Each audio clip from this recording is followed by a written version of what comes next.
Okay, hello and good morning, everyone. Welcome to Easy Markets Daily Pitch International with me, Darius Anucauskas. Yep, as always, guys, we're gonna have a look at the markets from the both fundamental and technical perspective. But yeah, guys, as always, before we go further, we have to quickly have a read through our risk disclaimer, guys. The content we produce does not constitute investment advice or investment recommendation, should not be considered as such, and does not in any way constitute an invitation to acquire any financial instrument or product. So this material should not be taken as an invitation to acquire any financial instrument or product, as I said already. So, guys, yeah, as always, I'll give you a few seconds to read the rest, kind of, and we can continue then. Yeah.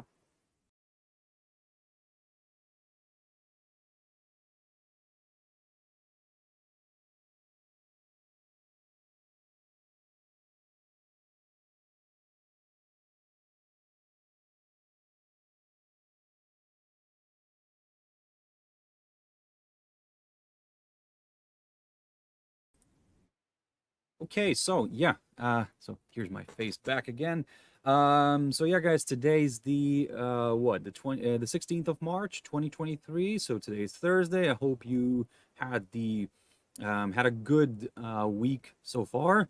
Yes, of course, it was yeah, it was a bit of a volatile one, if that's what we can how we can say it. But yeah, guys,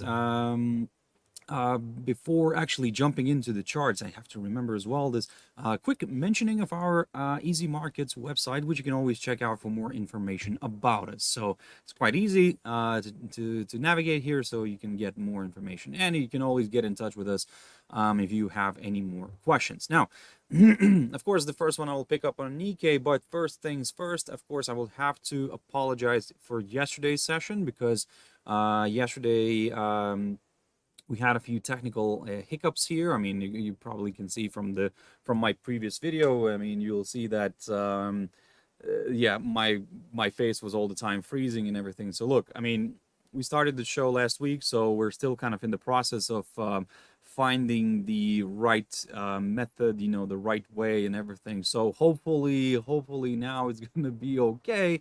But yeah, if you know, apologies for the kind of inconvenience and apologies for the kind of bad quality of the video.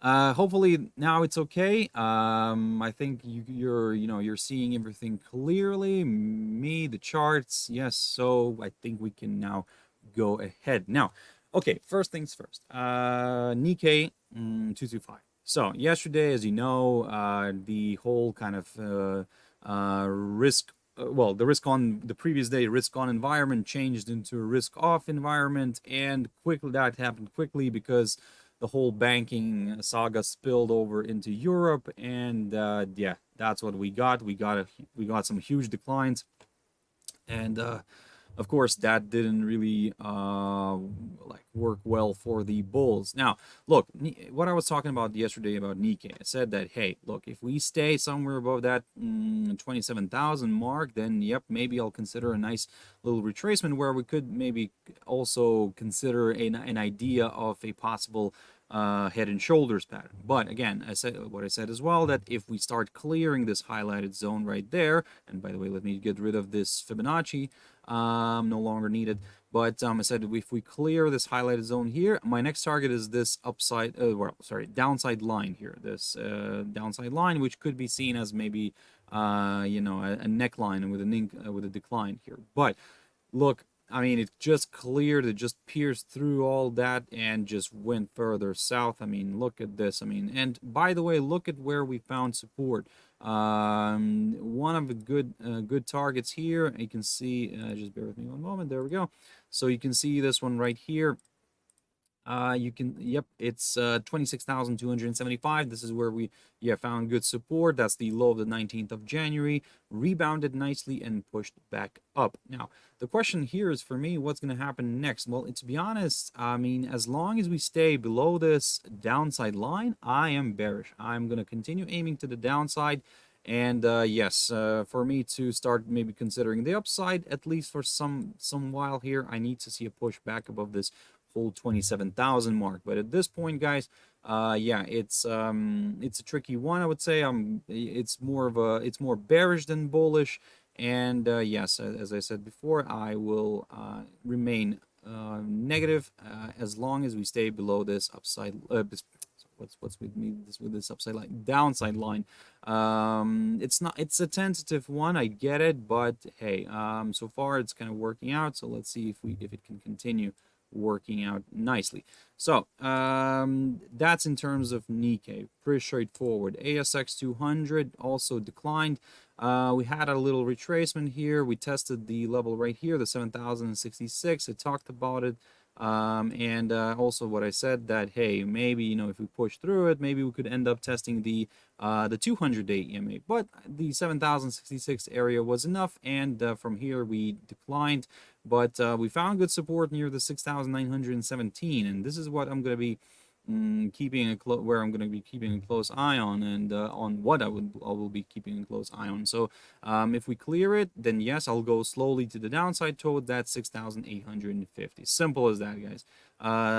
This is going to be my idea here, so I'm going to stick to it, and let's see if we can reach that. If we clear the 6,850, then yes, of course, it opens up the door towards much lower levels here, and we could start examining an area somewhere around here, the lowest point of November of 2022, near the 6,787, or even below that. But again, let's not rush into anything in this market. Unfortunately, choppiness will be a common sight, so just be careful and be cautious of that. So in terms of the upside, I would rather stick to a push somewhere back above the 7,100 zone, somewhere around here. And let me just get rid of some of the levels. I think I'm going to get rid of this 7,066 zone. So if we push back somewhere above this zone, the highlighted one here, then yes, I will get a little bit more excited with some higher levels. But then again, don't forget that we have this downside line taken from the high of this 4th of February, which could provide a bit of resistance. I can see there in the chat room, Mr. DHIR 71136. What about natural gas? Okay, look, natural gas, let me just grab that one very quickly, and yeah, I'll pick up on this one at the end of my session. Hopefully I'm gonna have some time, but yeah, I'll pick up on that one. Actually, you know what? I'll pick up near oil. There we go, before oil. Yeah, guys, coming back to the indices here, Nasdaq 100. Nasdaq 100 yesterday was the only one that managed to squeeze some gains. I mean, at the end of the session when it closed, it had a little minor gain, but yeah, then after hours it pushed a little bit higher. But hey, look, in general, the way everything's kind of looking here, look, we had a beautiful rebound from this 11,832. The question here is, can we go a little bit higher here and test this downside line? And yeah, if we can, then the question here is, can we break it? Now, DHIR, yes, you're welcome. Well, actually, don't thank don't thank me yet. I'm not there yet. I didn't pick up on that one yet. So, but yeah, I know what you mean. Thank you. So like I said, Nasdaq 100. Look, it's still, from the technical perspective, it still has some room. Now, again, the problem with the timing right now is the fact that news keep coming out, like, and damaging news. And yes, I mean, on one side, from the technical side, it seems that yes, there is a bit of room here for more upside, for a bit of more recovery. But at the same time, guys, I mean, be cautious. Maybe, this could not even travel here and, drift back to the downside. So either way, I'm taking a very conservative approach here on this one, and all this zone right there below this downside line but above this 11,832, for me it's something of a neutral one, and I'm just observing the price action. I get it, maybe we could be missing out on a bit of territory, but to be honest, in these market conditions, I'm going to be very, very cautious. You can try, for example, to take some little drops here, like little advantage, little pushes higher or lower. But in a way, what you can do here from the very short-term perspective, for example, like for today, keep your eyes on yesterday's high here on the futures. So 12,333. That was the target here yesterday. So if we clear that, I'll go for this downside line. For the downside, I would like to see something, maybe a drop below here, below this 12,245. And then if we do drop below it, maybe I'll consider a move towards the EMAs here, the 50 and the 200, which both coincide right now. So again, it's a little bit of a tricky one right now. I mean, look, yesterday we saw Europe sliding. And by the way, talking about Europe, I mean, look at this beautiful move here. First of all, we have done that 23.6. Great. We've tested we also tested the 100-day EMA. Great. We've tested my other target, the 14,681, which was the high of the 13th of December, or in other words, the highest point of December of 2022. Great. Perfect. What's next? We're seeing a bit of rebound, so that's quite healthy. Yesterday, of course, like I said, the whole US banking problem kind of spilled into Europe. Credit Suisse was hitting the headlines. You can check out those. I mean, have a read about it. But yeah, it's going to be an interesting ride, I think.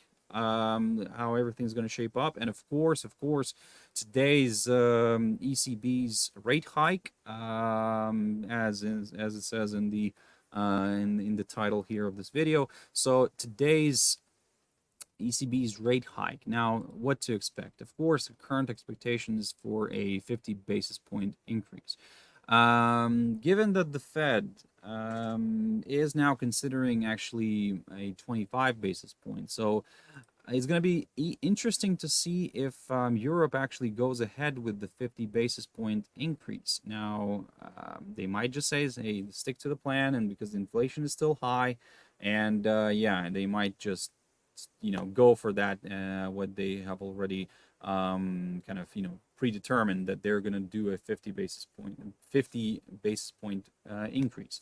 Of course, the skeptics will say that, hey, that might further damage the economy, but the thing is that, not to be on any of the sides here, but the thing is that I think that the market has already priced that in. So they already know that, the expectation is for 50. So the market is already, I think, pricing that in. So look, it's going to be interesting to see how the reaction will go.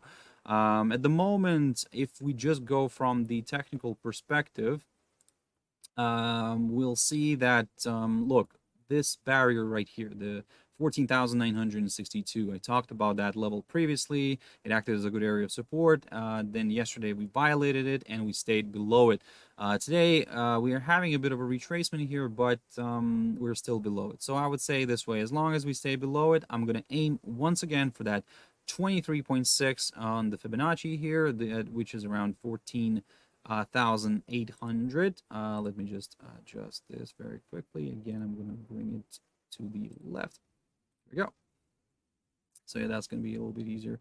So yeah, that's going to be my next target if we do stay below the 14,962. But of course, guys, continue monitoring the situation in general in the economy, and of course, keep your eyes on the ECB's rate hike today. Like I said, because it's already kind of priced in, the question is, will we, get maybe a larger correction here, or maybe a correction back up? But to be honest, as I said, I'll stick to my technicals for now. As long as we stay somewhere below this area, I'm going to get a little bit more excited with the downside, aiming for the 23.6 or even this 100-day EMA again. In terms of the upside, what I need here, and as I said before in my previous analysis, I need to see a push above the 15,200 zone, back above this area. At the same time, we would be placed back above all of the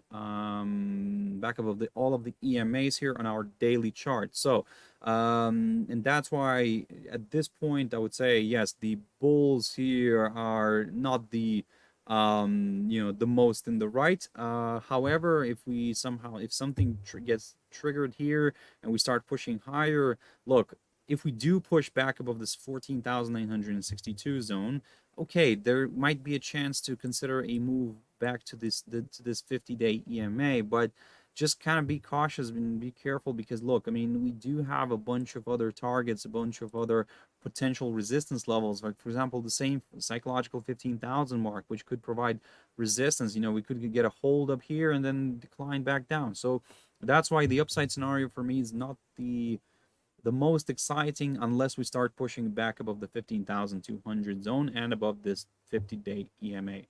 USX 200, which is DXY, by the way, just for some guys, if you're wondering what the hell this one is. But yeah, DXY, the dollar index, look at this beautiful move here to the upside. Now, yesterday I talked about this and I said that, hey, we might see a little retracement if we continue to trade somewhere above this 103.05.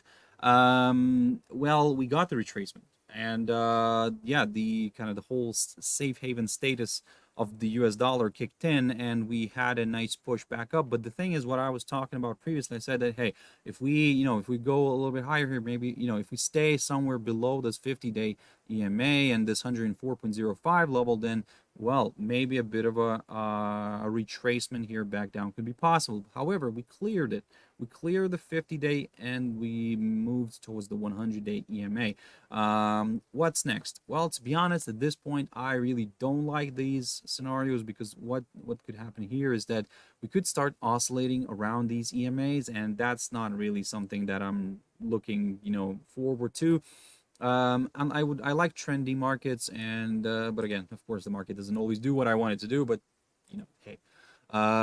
Look, what I'm going to do here is I'm going to wait for at least a push back above the 200-day EMA, above all of my EMAs here on my daily chart. Then I'll get a little bit more excited with the upside. Then I'll start carefully targeting this area, because again, don't forget, it might go travel higher a little bit, test this area, and then drift back down. So, you know, be cautious on that one. Now, another thing here, and this is me trying to kind of throw a lot of things at you right now, but to be honest, I have to kind of give you these different scenarios, different examples. Yeah, the other option which I'm considering as well is this. So we have a downside line right there, right? But not only a downside line, it might be the case that we have a channel. So we might have a little possible falling channel here. And again, this is another problem here, that this is not, it might not even be a channel. Maybe it could be something like this, basically. Now, if this is the case, if this is a falling wedge, guys, according to all the TA rules, technical analysis rules, such patterns tend to be positive and they tend to break to the upside. However, until the upper side is broken, we might still see some movement inside the pattern. So don't, let's say, for example, don't be surprised if we somehow push back to the downside. Now, in terms of the downside, in this case, look, I'm not saying that this is exactly what's going to happen. I'm not saying that this is like a falling wedge here or something. No, but it's quite interesting. It's quite interesting. It could be the case. So let's be wary of that. If we do break the upper side here of this potential idea of a falling wedge, great. We could start considering more upside. Again, at this point in time, because it's not really confirmed yet, so I'm still sticking to that 208 EMA. If I see, for example, now a move back down, back below the 50-day EMA, and we see a decline back to the 103.05 level, somewhere around here, maybe I'll lower my upside arrow from here, from a breakout, potential breakout, you know, scenario, from a breakout of the upper side. But again, at this point, I'm just observing the price action. I really don't like this idea of sitting around the EMAs, because again, that's kind of no one's land, and yeah, it just could be, you know, choppy as hell. But if suddenly it starts drifting back below the 50-day EMA, now that's where it could become a little bit more interesting. So gold, very quickly on that one. Look, gold yesterday continued to rally. I mean, of course, the whole bearishness kicked in, the whole risk-off environment kicked in, and in the stock market, and yes, everybody was fleeing into the yen again, and the safe haven metals like gold and silver, and this is what we had. Yep, yesterday we saw a beautiful move to the upside. Look, first of all, the Fibonacci's. Now, yesterday, if you remember, I talked about this, and I said that if we drop below this 1900 territory, I'll go lower. Initially, I'll aim for that 1890 territory, or even better, this 1882. Okay, the 1882 didn't really get reached, but 1890 worked out perfectly. But then we had a quick sharp reversal. It was just a major sharp reversal to the upside, yes, and we climbed back above the 1900 zone, and look where we ended up going. We traveled all the way towards this target here, the 1937 Fibonacci. I can get rid of you, and now what I can do here is I can stick to the some of my little levels right here. Oh, by the way, the Fibonacci that I got rid of, it's yeah, there was a different one here. So now I have still I have this one. We're currently, like I said, we're trading above that 61.8% retracement, and the question here is, where next? Well, to be honest, I think it's time to get rid of this Fibonacci as well. So if we do push and stay above that 1915 zone, currently we're just oscillating around it. If we stay above it, I'll once again try to target the 1937. But the only thing is that, look, we had already quite a decent up move. And if, let's say, we see the DXY today pushing higher, okay, we could see, gold maybe retracing a little bit. But now, don't forget that maybe, let's say, DXY, for example, could stabilize here, could remain in this pattern, and that's the case, then we could see gold pushing a little bit to the upside. Maybe not all the way to that 1937, but maybe somewhere till here, or, the 30 or something like that level. Yeah, and then, of course, if it does that, then we'll have to just consider maybe a possible retracement at some point. Some of the bears, gold bears, are kind of already hoping for that, but hey, at the moment the market is what it is, and yes, of course, the gold demand is up, running high. Long story short, if we continue to trade above the 1915 territory, I'm going to aim a little bit higher, but maybe initially towards that 1930, something like that, just because it's a round number, no specific support, resistance. I mean, you could keep an eye on this little hurdle. Let me just put this one on the chart. This inside swing high here of the 27th of January of this year, near the 1935. Look, we can target that. Could be a nice potential target, but yeah, for the downside, I would rather stick to that 1900 level again. If we do fall back below it, yes, I will consider a move back to that 1890 zone or even below that. Silver, very quickly on that one. Now, this one is very, very tricky. Why? Because look at the, if we just purely go from the technical analysis, we will see that, well, we have a nice shooting star here. So a potential idea for a reversal. Again, too early to speculate on that, but sorry, it's actually never too early to speculate, too early to consider that. I would say this way. Then look, as long as we stay below all the EMAs, then yes, I will consider maybe something like this, as this arrow is showing here, maybe a bit of a retracement or something like that.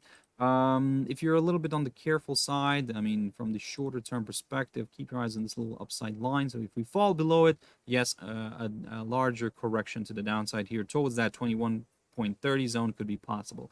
Now, for the upside, previously I talked about that 21, this one. Let me just put this on the chart very quickly. Let me change it. So I talked about this 21.76. Okay, look. Sorry, 21? No, that's 22. There we go. Honestly, getting confused here. 22, the 21.76, that's the EMA here, the 200 EMA. So the 21.97, look, I'm going to, in a way, or the 22 mark probably could be a little bit easier. I'm going to keep an eye on that one. If we clear it, we'll be above all of the EMAs, and then, yeah, potentially this could open the door again towards some higher levels. We could start aiming for yesterday's high, but 22.38, I mean, maybe we might not even reach that. Maybe we could reach an area somewhere around here, guys. A nice good target, the 22.30 zone, somewhere around here.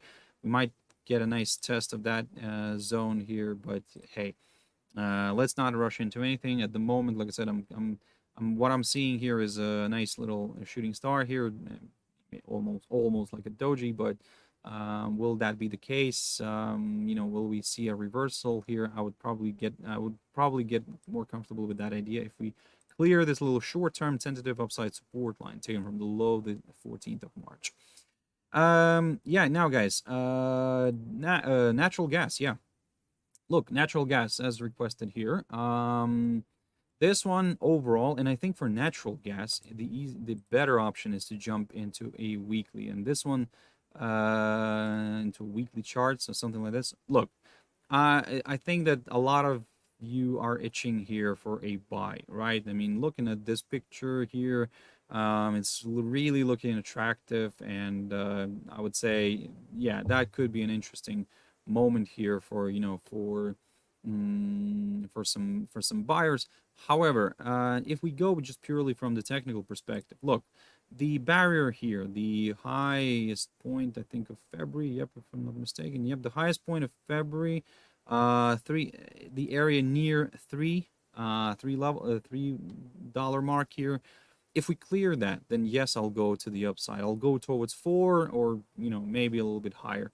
Of course, we do have some of these barriers here, higher up here, but if you're in for this for the long run, you could keep an eye on it. You can, try to squeeze something out of it. But hey, of course, this big move here to the upside, and we know what was happening here. Of course, last year, this tragic moment here, but look, now we've declined, right? I mean, it seems like it has stabilized, but you need something like another big trigger of some sort, like, and most likely more of a geopolitical issue, and that's what could drive this one. So, in other words, if you're if you're hoping to see this one rising back up, it seems like either you need some sort of a natural disaster or like a geopolitical increase in a rise in geopolitical tensions and stuff like that. So basically, unrest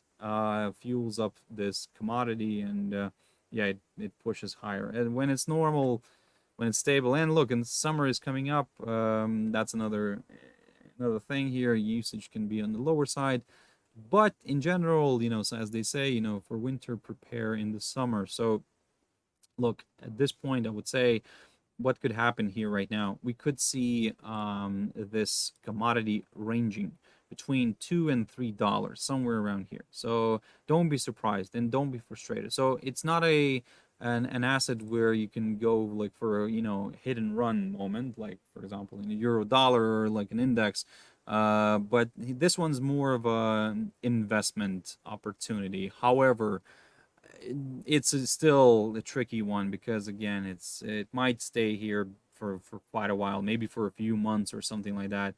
So you have to kind of allocate some funds for that one in order allocate and forget about those funds. I think this is the approach on natural gas here. But at the moment, if you're hoping to see this one going back up here, as I said, some sort of geopolitical unrest is required, and then we could maybe see a push back to this downside line. Initially, of course, to these EMAs, but then maybe this downside line.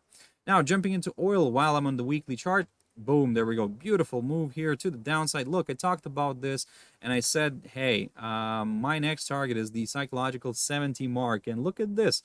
Beautiful move, beautiful test of that psychological 70 target, and I talked about this in the beginning of this week. I said, if we break this upside line and we stay below it, I'll go lower. I'll aim for that 72.25, or even better, the psychological 70 mark. What we did, we got that. Perfect. What's next? We cleared the 70 and we stayed below it. Now, in a way, I would say I'm kind of still bearish on oil, to be honest, and I'm still kind of aiming further south, maybe actually towards this target. So first of all, we saw the 66 testing, great. My next target is around here, the lowest point of December of 2021. That's going to be my target. It's around 62.43, something like that. Good potential target, guys. Let's see if we can reach that. But look, if we somehow see a bit of a retracement to the downside on DXY, maybe a bit of a push back up here could be possible on WTI oil. So yeah, keep that in mind. And from the technical perspective, I would say this way: if we do push back up, but we stay below the psychological 70 target, I'm gonna go further south. Bitcoin, just a quick update on Bitcoin, guys. Okay, this one's, yeah, held nicely. Look at this barrier. Look at this area here. The area between the, on my chart here, is the 25,250, and between the 25,370, approximately around there. We got a nice hold up here, and I talked a lot about this, and I said that, hey, look, if we do get a hold up, a bit of a retracement here could be possible. What did we get? The 24,000. Perfect. Hit. Everything is very, very technical. I like that a lot. But what can we do now? At this point, look, maybe we're forming a bullish flag. If that's the case, great, we could see some more upside. But I think that the easier option right now is, although I like this curved idea here, which I've mentioned, I'm probably at this point, I will take a very conservative approach here, and I'll wait for a push through this barrier, because it's quite a significant one here. I mean, look at this. I mean, let me just grab a highlighted, oh, not circle, rectangle. So basically, you can see what I'm talking about here. This is the area that I'm keeping a close eye on. It shows significance. I mean, if we start clearing that one, guys, I mean, I'm aiming for that psychological 30 zone. Ethereum, similar story. I'm not going to even spend too much time on this one. Again, we had a, that false breakout. Now I need to see a clear push through this highlighted zone, and then we could go higher. Initially, I'll aim for that 1900 level, but then, of course, the psychological 2000 zone. AUDUSD jumping into a few pairs. Now, I picked up on this one yesterday, and I said, look, we are near this downside line, which is providing good resistance, and as long as it stays intact, we could still see the trend to the downside. And what happened? Look, it's remained intact, and we pushed lower. So what's next? And I said to you that my downside scenario could come on a break of the 0.6585 level. I mean, just to be a little bit more on the safe side. So I'm still sticking to that level, and in general, anything here in this area below the downside line but above this 0.6585, for me, just neutral. I'm just observing the price action. If we start pushing through this 0.6688 territory, that's where I'm going to get a little bit more excited with the upside, but this is where I have to lower the arrow here a little bit, because I'm going to be aiming for the EMAs for my 50, 100, or maybe even the 200-day EMA. AUDJPY, guys, very quickly on that one. Look, bear with me one moment here. Yeah, there we go. So, AUDJPY, we're having a bit of retracement. Of course, the equities are rebounding a little bit. So yep, we have some good. We had some good numbers, but relatively good numbers from Japan. However, the trade balance has improved in Japan. From Australia, we have so by the way, in terms of the balance and everything, Japanese numbers, yeah, those are good, relatively good. But yeah, I mean, look, at this point, the Japanese yen is acting as a safe haven, and in a way, it's like bad news is good news for this pair, for this currency. So because everybody starts jumping into the yen, because when the times go bad. Here, we have good data. The yen is kind of a little bit on the weaker side, but in scenarios, in kind of environments like these which we have right now, AUD is pushing a little bit to the upside because we had some employment numbers. There we go. Yeah, so unemployment improved in Australia. So, and yeah, employment change improved. So basically, that means that the RBA will be ready to go, higher with interest rates, and yeah, it's just giving some, kind of pretext for them to kind of go and go for the rate hike. Now, in terms of what's happening here from the technical perspective on AUDJPY, so this scenario worked out perfectly, where I said that, hey, if we push a little bit higher, 90.23 could be a nice resistance. Worked out beautifully, and we dropped lower. We targeted. I was targeting my 88.11, but hey, we cleared that one actually, and we ended up moving all the way to this target here, the 87.41, which we managed to reach. Okay, so, and also I'm still going to be targeting this lowest point of December 2022. So in a way, at the moment, yes, we're seeing a bit of a retracement, but something like this could be possible. And I'm not. And the problem with this, I would say, how to kind of try to figure out where it's going to get a hold of. Well, first of all, I'm going to drop Fibonacci. Currently we're sitting at 38.2. If this continues to provide resistance, yes, I'm going to aim for the downside again. In a way, if we clear the 38.2, I'm going to slowly target the 50. If we clear the 50, I'll go to 61, and then so on and so on. So you get the picture. For me to start getting very bullish on this one, or at least a little bit more bullish, I would say I would like to see a push somewhere above this territory, at least above this 90.25 zone, somewhere around here. 23, 25, yes, somewhere around here. If we clear that, then yes, I'll aim for this downside line. But if that gets broken, then yes, I'll go to the upside. NZDCHF, just a quick update as well on this one. I talked about this previously. So yesterday we got the GDP numbers from New Zealand. Those were not really good. Missed those expectations, and yeah, the GDP has declined quite significantly. The year-on-year Q4 basically 2.2 against the forecasted 3.3. Not to mention the previous 6.4, of course, but yeah, we're seeing a bit of weakness in NZDCHF here. Of course, CHF is also acting as a bit of a safe haven. So yeah, it's this is all kind of working out nicely here for this pair. Now, look. From what I'm going to do here is basically, if we start falling back below the 38.2% retracement on the Fibonacci here, I will aim for that 23.6 again. And if that gets cleared, yes, I'm going to go to the downside. So this is going to be my game plan for this pair, because it worked out perfectly with the Fibonacci's here. And at the same time, by the way, the 38.2 is near my level here, this lowest where's that lowest point of November 2022. If we fall back below it, I'll go to the downside.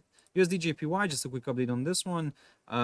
So this one, yeah, it was another roller coaster ride here. You can see that, look, I talked about this and I said that, hey, for me to get comfortable with the upside, what I need to do, I need to see a push above the 135.11 or even better 26. This is what I was talking about yesterday, and look at this. We came very close to testing it.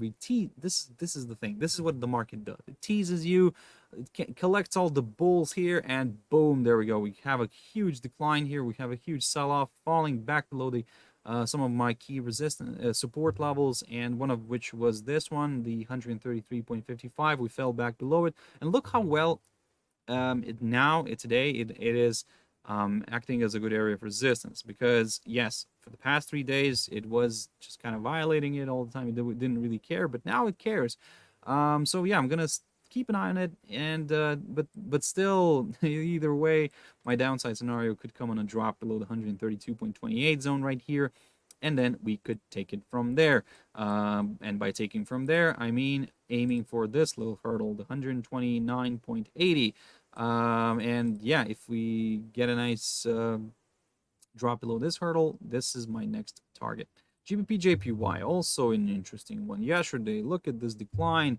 Yesterday, we dropped back below the EMAs, and yes, of course, this is not really looking very attractive for the for anybody, to be honest. I mean, the bears now are thinking, hey, great, I'm going to jump in on this, and this might go drift further south. Well, don't rush into this, because this one is a little bit tricky, and I don't know if you're trading this one or not, but at the same time, although it's tricky, at the same time it's interesting. So what I'm kind of considering here is maybe something like that, maybe a bit of a retracement again back to these EMAs here. And then, yes, if we do that, then I'll take a neutral stand. I'm just going to start observing the price action.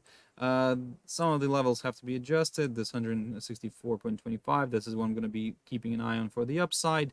But also need to kind of put this one on the chart. This. It's not ideal, but look, if still, this is an upside line taken from the low of the 13th of January. It's a bit of a tentative line because we only have 2 touches, but maybe yesterday we came very close to touching it again. But look, if we do retrace again back to the upside here today, keep your eyes on the EMAs. If those provide resistance, another decline could be possible. In that case, we could start aiming for this upside line. And then we will take it from there. If it breaks, great, we'll go lower. But if it doesn't, yeah. The levels to keep an eye on here could be this one, the low of yesterday, the 159.21, or even better, maybe on a break of this upside line, we could target that 156.73. But again, at this point, like I said, I'm considering, I'm observing this one, to be honest. I'm not really doing much with it because it's a tricky one. If it starts pushing higher a little bit, if it's, let's say, for example, takes out current high of today near the 161.25, if we clear that, I'll aim for the EMAs, and then I'll take it from there. If those provide resistance, maybe another decline here could be possible. Something like that, basically. But if it stays somewhere around here, this is not something that I'm gonna be very excited, about, and I'm just gonna, like I said, maybe it's gonna start dropping lower, and if it drops below the current low of today near the 160 zone, so the psychological 160, if that one gets violated, then yes, maybe we'll go to that upside line straight away. GBPAUD, just a quick update. I'm not going to spend too much time on this one because, look, I talked about it in my previous videos and I just pointed it out. Excuse me. That this is the highlighted zone that I'm keeping an eye on. This is the barrier. This is the resistance area that I'm watching. And if we clear that, this will confirm a forthcoming higher high, and I'm going to go higher. By higher, I mean maybe towards some of these inside swing lows near the 1.8760 zone. So yeah, and then we'll take it from there. But at this point, we're seeing a bit of retracement. And look, about this retracement. Okay, yes, there is some weakness, but we have this upside line still. And another thing, we might see this retracement as a possible bullish flag. Well, according to all the TA rules, such patterns tend to break to the upside. So, but again, a confirmation break would still be needed. So we still have seen the bullish and bearish flags working in the opposite direction as they should. So we're always keeping an element of the doubt here. So if it starts breaking this upside line and we fall somewhere below the 1.8030 zone, I'll consider a move to the downside. Euro GBP, guys. So yesterday, of course, Euro took a hit. I mean, that was like I said before in the beginning of my video, Euro took a hit because the whole kind of banking problems from the US spilled into Europe. That's as always. Yeah, it's now we're having problems here, and so the question here is what's going to happen further with the euro. Now, at this point, of course, you would say, hey, it could continue weakening, and if the situation remains like as it is right now, and there is a good chance it could. Yes, the euro could be shaken. It's already shaken, but it could be shaken even further down. But look, at this point, from the technical perspective, look, it fell below the 50-day EMA. And this is what I talked about the Euro GBP. I can't remember, somebody asked me about this in my previous videos. What do I think here? And as I said, Euro GBP is one of my least favorite pairs to look at. I still look at it, still have to, but but it's at least because it has sometimes a mind of its own. So what I said before, I said that look, if we do drop below the 50, I'm gonna aim for the 100, and if we clear the 100, I'm gonna aim for the 200. And look, I mean, so far so good. I mean, I'm not really sticking to any of the specific levels here on this pair because it seems like they don't work.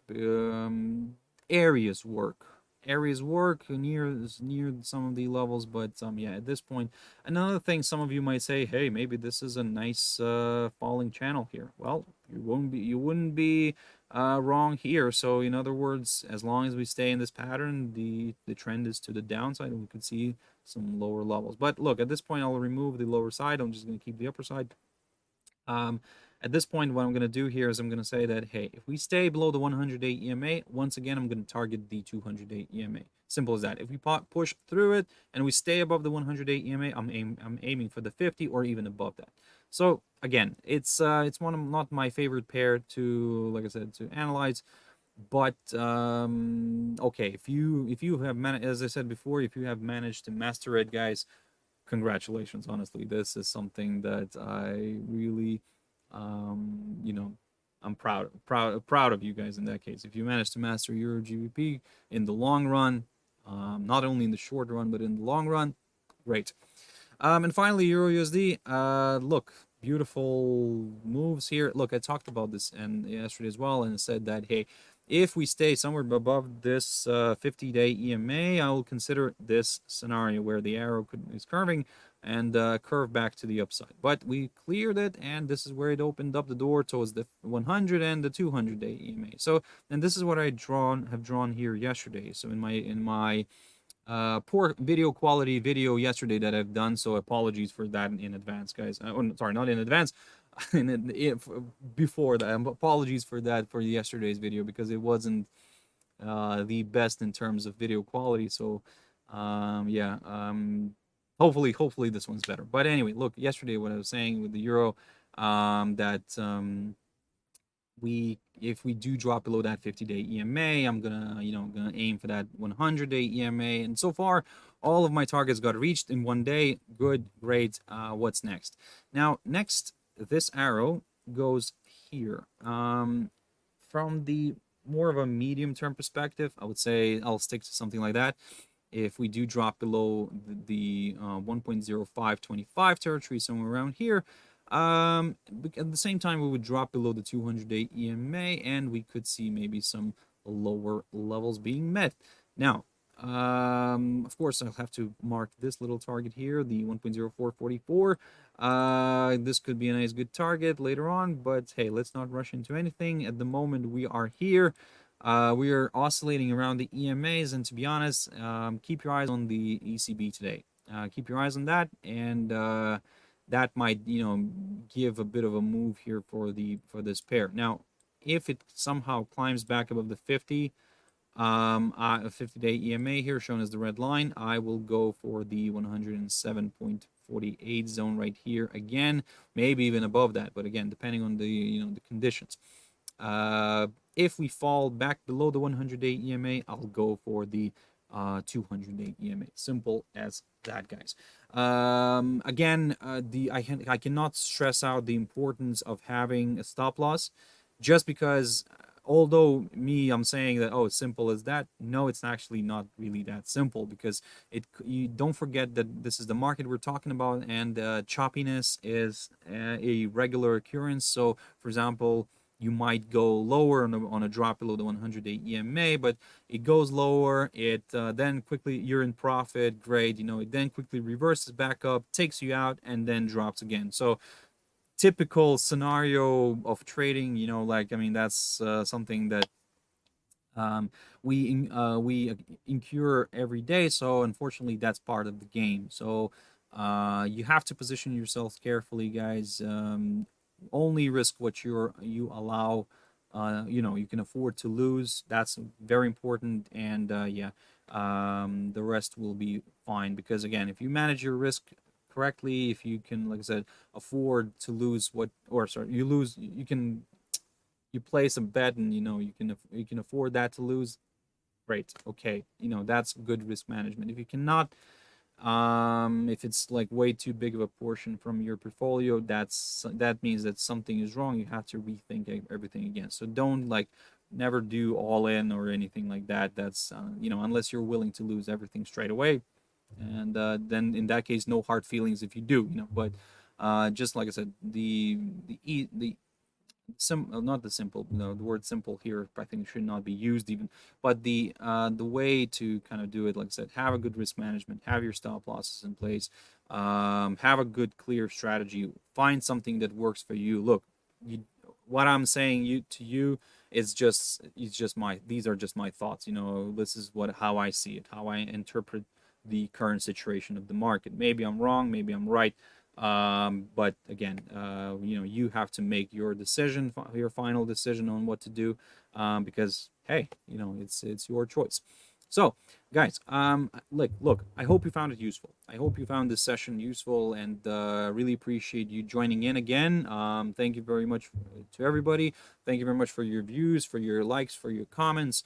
I really appreciate that. So if you have anything you're interested in terms of maybe another instrument or something like that, let me know. Drop me a message either in the beginning of the video, as one of our viewers did that, or maybe, you know, after the video is uploaded. You know, you can drop a comment there somewhere. But yeah, look, if you have anything, just let me know. I'll pick up on that one either in the beginning of the video or maybe during my next session. But look, be careful today. As I said, ECB, watching that one very closely. It's going to be interesting to see if it's going to be 50 basis points or not. Yeah, let's see how we can position ourselves for that one. But again, one thing probably is that try not to predict it. See the market reaction first, and then maybe you can do something about it if it's favorable in, you know, to you. If you see that there is some sort of like value. But before that, it could go against you very easily, and you know, things can happen. Anyway, guys, thank you very much for watching and listening. I really appreciate that, and I'll see you tomorrow, as always, at my daily pitch with me, Darius Anucauskas, and yeah, 7 o'clock GMT time. Have a beautiful trading day today, guys, and I'll see you later. Bye bye.